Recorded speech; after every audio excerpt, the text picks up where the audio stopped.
Kami dari kelompok 6 akan memaparkan materi mengenai menerapkan konsep interferensi cahaya dalam percobaan Young, Fresnel, dan Lyot. Yang pertama, interferensi cahaya. Sebelum kita mengetahui lebih dalam tentang interferensi cahaya, kita perlu mengetahui terlebih dahulu apa itu interferensi. Jadi, interferensi adalah fenomena di mana dua atau lebih gelombang cahaya yang koheren atau memiliki frekuensi dan beda fase tetap bertemu dan saling mempengaruhi. Hasil dari interferensi bisa berupa penguatan atau dengan kata lain interferensi konstruktif atau pelemahan atau dengan kata lain interferensi destruktif cahaya. Tergantung dari beda fase antar gelombang tersebut. Interferensi terjadi saat dua atau lebih gelombang cahaya dengan fase tetap bertemu di suatu titik.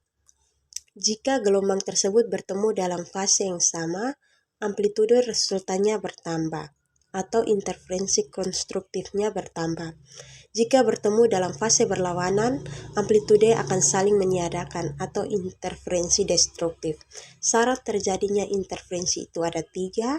Yang pertama, sumber cahaya koheren atau fase tetap. Yang kedua, panjang gelombang sama. Dan yang ketiga, intensitas hampir sama.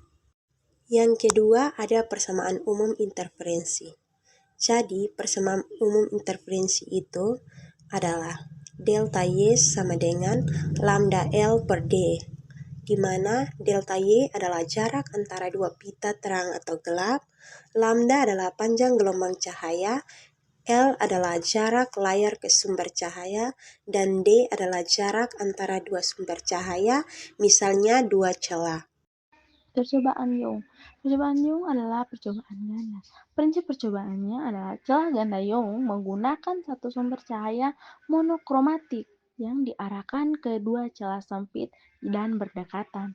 Kedua celah berfungsi sebagai dua sumber koheren. Nah, ketika cahaya dari kedua celah bertemu pada layar, akan berbentuk pola terang dan gelap secara bergantian. Nah, yang berikut adalah pola interferensi. Pola interferensi yang dihasilkan terdiri dari pita terang dan gelap yang sejajar.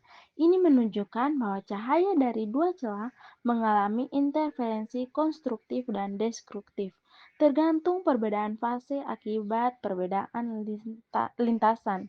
Dengan bantuan laser dan detektor, CCD percobaan Young kini digunakan untuk kalibrasi panjang gelombang, uji konferensi laser, dan pendidikan eksperimen gelombang optik. Yang keempat adalah percobaan Cermin-Fresnel.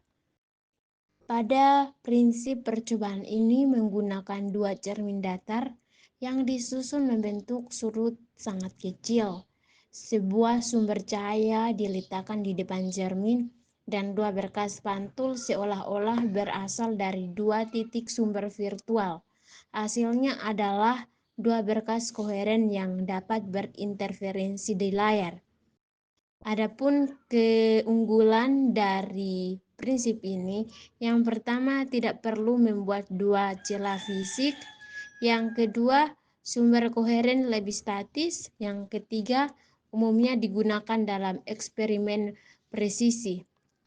Kemudian ada kelemahan dari prinsip ini adalah posisi relatif cermin harus sangat presisi. Kesalahan kecil dapat mengganggu pola interferensinya. Oleh karena itu, sistem penyetelan mikro digunakan dalam eksperimen modern. Berikut percobaan cermin Lloyd. Yang pertama, mekanisme percobaan. Dalam konfigurasi ini, sebuah cermin datar diletakkan sejajar dengan layar. Sebuah sumber cahaya titik diarahkan ke cermin, sehingga berkas cahaya langsung dan berkas pantul bertemu di layar, membentuk pola interferensi. Pantulan dari permukaan cermin dapat menyebabkan berkas pantul mengalami perubahan sebesar pi atau setara. Hal ini dapat menyebabkan pola interferensi mengalami pergeseran. Yang kedua, aplikasi pada percobaan cermin Lloyd. Yang pertama, untuk mengukur panjang gelombang cahaya. Yang kedua, untuk mengukur ketebalan lapisan tipis. Yang ketiga, interferometri semikonduktor. Baik, di sini saya akan melanjutkan materi tentang penerapan konsep interferensi. Terbagi atas 4 bagian. Yang pertama, interferometri. Digunakan dalam sensor getaran, pengukuran presisi, misalnya LIGO. Yang kedua itu litografi optik. Dalam industri semikonduktor, pola cahaya digunakan untuk menulis sirkuit mikro. Yang ketiga itu optik kuantum. Superposisi dan interferensi foton menjadi fondasi komputasi kuantum optik. Yang keempat itu holografi. Teknik merekam dan menampilkan gambar 3 dimensi berdasarkan interferensi cahaya. Sekian presentasi dari kelompok kami.